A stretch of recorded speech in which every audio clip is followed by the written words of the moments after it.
Bonjour à toutes et à tous et bienvenue donc dans ce tour d'horizon de l'actualité mondiale. À Washington, Donald Trump durcit le ton. De nouvelles sanctions frappent le pétrole russe tandis que la tension monte avec Pékin autour des logiciels et des technologies sensibles. Au Proche-Orient, le plan américain pour Gaza suscite de vives réactions accusées de préparer une partition de l'enclave.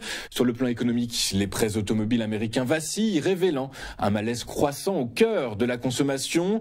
Et pendant que la Russie exhibe sa puissance nucléaire, Tesla voit ses marges s'effondrer malgré des ventes records. Entre diplomatie fragile, tensions économiques et lutte d'influence, voici l'essentiel de l'actualité de ce matin. C'est un tournant majeur dans la stratégie américaine vis-à-vis de la Russie. Le président Donald Trump a annoncé de nouvelles sanctions massives contre Lukoil et Rosneft, les deux piliers du secteur pétrolier russe. Pour la première fois depuis le début de son second mandat, la Maison-Blanche frappe au cœur du modèle économique du Kremlin, l'or noir, colonne vertébrale du financement de la guerre en Ukraine. Selon le Trésor américain, ces sanctions s'étendront à plus de 30 filiales et interdiront toute transaction en dollars. Les entreprises étrangères commerçant avec ces entités risquent, elles aussi, des sanctions secondaires. Une manière de placer la finance mondiale face à un dilemme stratégique, continuer à acheter du pétrole russe ou rester connecté au système américain. Il était temps, a lâché Trump, appelant Moscou à un cessez-le-feu immédiat. Une phrase simple mais lourde de sens, puisqu'après des mois d'attentisme, Washington passe de la diplomatie à la pression totale. L'économie devient le prolongement de la guerre par d'autres moyens. Ce virage intervient alors que le président russe Vladimir Poutine multiplie les démonstrations de force militaire et que les négociations de paix sont au point mort. En ciblant Rosneft et Lukoil, Trump tente de tarir le carburant financier de la machine de guerre russe. À Bruxelles, l'Union européenne, elle prépare déjà un 19e paquet de sanctions complémentaires. Mais derrière la posture morale, la manœuvre s'inscrit aussi dans une bataille d'influence, empêcher la Russie mais aussi la Chine de consolider un axe énergétique alternatif. En forçant les grands acheteurs d'Asie et du Golfe à se repositionner, Trump joue une partie plus large, celle de la domination du dollar et du leadership énergétique américain. Et dans la foulée de cette offensive américaine, l'Union européenne a franchi ce matin un nouveau pas en adoptant son 19e train de sanctions contre la Russie. Au cœur du dispositif, l'interdiction progressive des importations de gaz naturel liquéfié russe d'ici 2027 et des mesures ciblant la flotte fantôme de pétroliers russes ainsi que des restrictions sur les déplacements de diplomates. Cette décision, approuvée après la levée de l'opposition initiale de la Slovaquie, reflète la volonté de l'Union européenne d'exercer une pression économique maximale sur Moscou. Le ministre danois des Affaires étrangères, Lars Løkke Rasmussen, a salué cette avancée. Je le cite: aujourd'hui est un grand jour pour l'Europe et l'Ukraine, soulignant l'introduction de mesures nouvelles et globales sur le pétrole, le gaz et le secteur financier russe. La coordination avec les États-Unis qui ont annoncé, je vous le rappelle, donc la veille des sanctions ciblant les géants pétroliers russes, le Rosneft et Lukoil, renforce ainsi l'effet de levier occidental visant à amener Vladimir Poutine à négocier la fin du conflit. En combinant isolement économique et pression financière, l'Europe et ses alliés cherchent ainsi à réduire la capacité de la Russie à financer sa machine de guerre tout en affirmant leur rôle stratégique dans le paysage énergétique mondial. Les tensions entre Washington et Pékin montent encore d'un cran. Selon Reuters, les États-Unis envisagent de restreindre les exportations de logiciels vers la Chine, un nouveau front dans une guerre commerciale déjà explosive. Cette mesure viendrait à concrétiser la menace du président Donald Trump d'imposer des restrictions sur tous les logiciels critiques et d'ajouter des droits de douane de 100% à partir du 1er novembre. Cette escalade répond à la récente décision de Pékin de limiter l'exportation de terres rares, des minéraux stratégiques essentiels, je le rappelle, à la fabrication de composants électroniques et de batteries. En réaction, Washington cherche ainsi à protéger ces technologies sensibles, notamment dans le domaine de l'intelligence artificielle et de la cybersécurité. Au-delà des considérations géopolitiques, cette annonce crée une forte incertitude pour les entreprises américaines du secteur numérique déjà fragilisées par la baisse des échanges bilatéraux.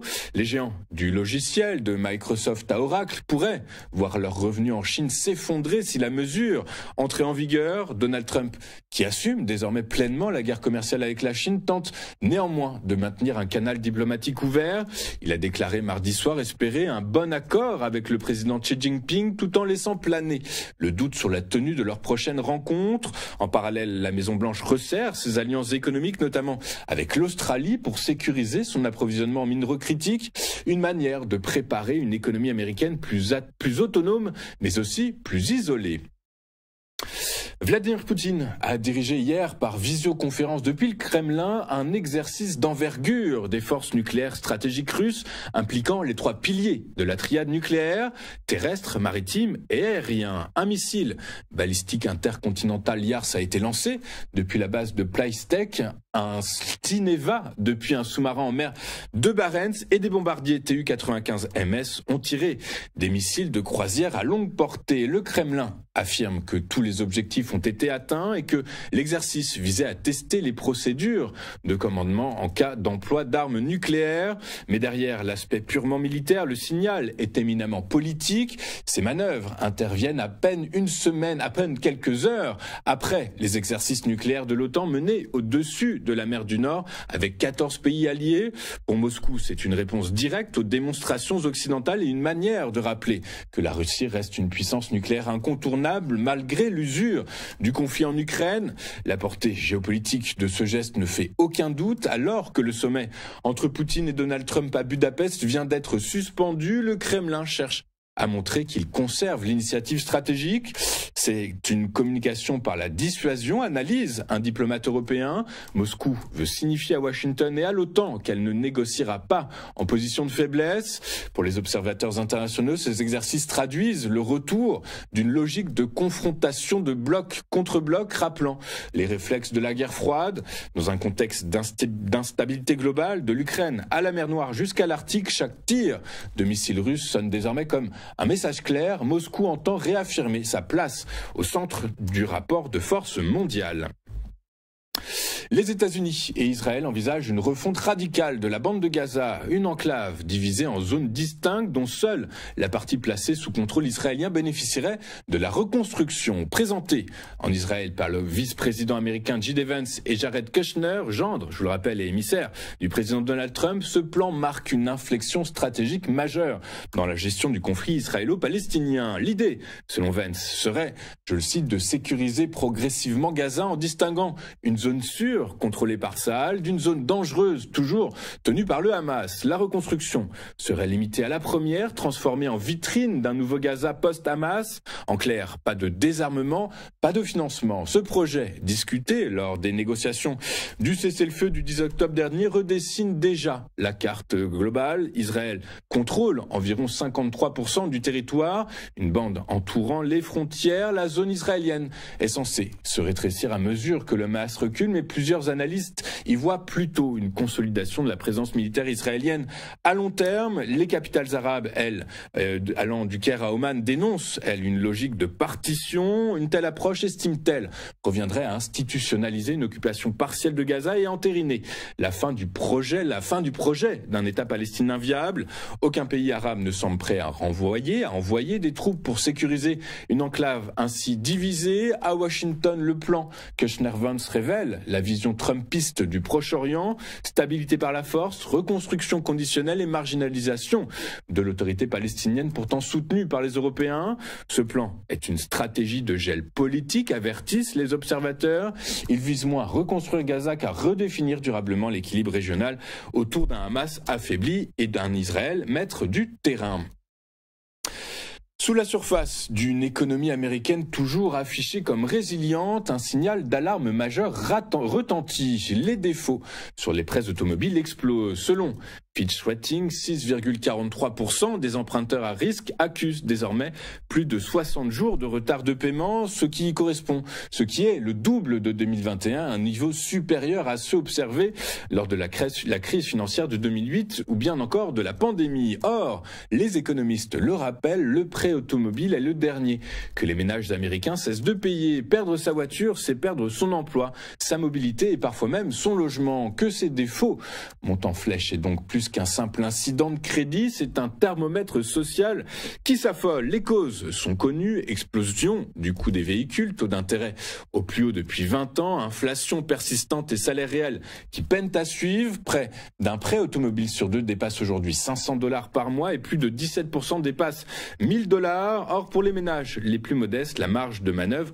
est désormais nulle. Il n'y a plus de coussin de sécurité, soulignent les économistes. Les ménages subprime déjà endettés sur plusieurs fronts basculent les uns après les autres. Et si le marché de l'emploi fléchit, la contagion pourrait s'étendre au crédit, à la consommation et au logement. Pour les analystes, cette crise du crédit automobile est le premier maillon faible d'un modèle américain sous tension, une croissance dopée à la dette, inégalité de plus en plus marquée, dépendance à la consommation. Si ce signal n'est pas entendu, il pourrait annoncer la prochaine secousse de l'économie américaine.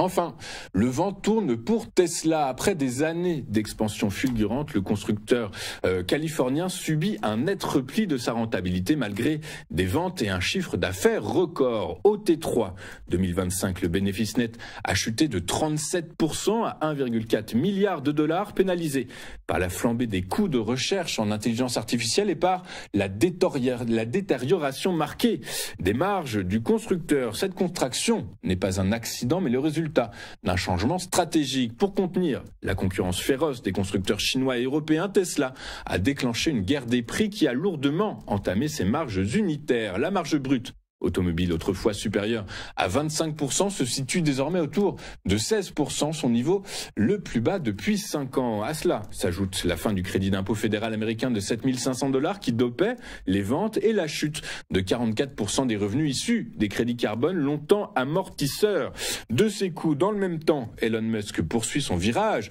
vers l'intelligence artificielle et la robotique, notamment avec le projet Optimus et les robotaxis Cybercab. Ce repositionnement industriel financier à coups de milliards accroît les dépenses sans générer encore de recettes équivalentes. Et à la veille d'un vote sur un plan de rémunération pouvant atteindre 1000 milliards $, Elon Musk cherche à sécuriser son contrôle de l'entreprise. Mais pour Wall Street, une question domine. Tesla peut-elle encore innover sans sacrifier sa rentabilité ? Avant de faire un point sur les performances des principaux actifs mondiaux, regardons ce à quoi les investisseurs seront attentifs aujourd'hui. Et les marchés financiers regarderont de très près le climat des affaires en France. Au Royaume-Uni, c'est l'optimisme des entreprises qui sera scruté de très près pour le T4 et la confiance des consommateurs. En zone euro, c'est l'indice de confiance des consommateurs pour octobre qui sera regardé de très près. Et toujours au Royaume-Uni, c'est l'adjudication de la dette publique à 5 ans qui sera surveillé de très près. Côté macro, côté micro, en France, c'est Unibail, Rodamco, Renault qui auront la faveur des investisseurs. Et aux États-Unis, pas grand-chose à se mettre sous la dent.